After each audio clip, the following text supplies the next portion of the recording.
Om Swastiastu, selamat sore, semoga semua dalam keadaan sehat dan berbahagia. Pada kesempatan kali ini, saya Imade Ardika Putra, nomor absen 11 dari kelas 12 MIPA 3, akan menyampaikan hasil telaah berupa unsur-unsur intrinsik ronggeng dukuh parut. Unsur intrinsik merupakan sebuah unsur utama yang membangun utuhnya sebuah novel yang terdiri dari tema, alur, latar, tokoh, gaya bahasa, dan amanat. Novel Ronggeng Dukuh Parut merupakan novel karya Ahmad Tohari yang berbentuk novel trilogi Ronggeng Dukuh Parut. Novel ini sangat menarik dan terkenal sampai saat ini. Nah, adapun unsur-unsur intrinsiknya yaitu sebagai berikut. Yang pertama ada tema. Tema yang diangkat dari novel ini adalah masalah sosial, yaitu kisah percintaan antara Srintil dan Rasus, serta menceritakan kemiskinan dan kebodohan yang terjadi di Dukuh Parut karena dusun tersebut terisolasi dari dunia luar. Nah, kemudian terdapat alur. Alur yang digunakan dalam novel ini yaitu alur campuran. Campuran karena menceritakan kisah-kisah Srintil dari kecil hingga menjadi penari ronggeng dan merubah nasibnya menjadi terkenal dan mapan dalam segi ekonomi. Kemudian mengisahkan kembali kejadian masa lalu, yaitu malapetaka tempe bongkrek 11 tahun yang lalu. Yang kemudian terdapat juga tokoh ataupun penokohan. Yang pertama ada Srintil yang menjadi tokoh utama. Srintil merupakan seorang gadis yatim piatu yang ditinggal mati oleh kedua orang tuanya karena peristiwa tempe bongkrek 11 tahun yang lalu. Sejak kecil diasuh oleh neneknya dan hidup dalam kemiskinan.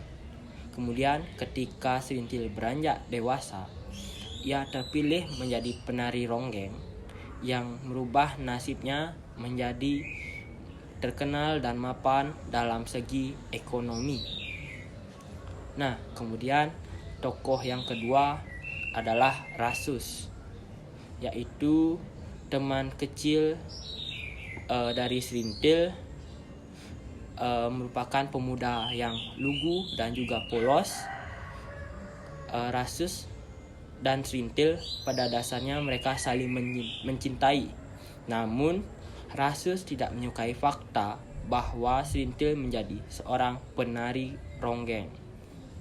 Oleh karena itu, ia pergi dari Dukuh Parut dan menjadi seorang tentara.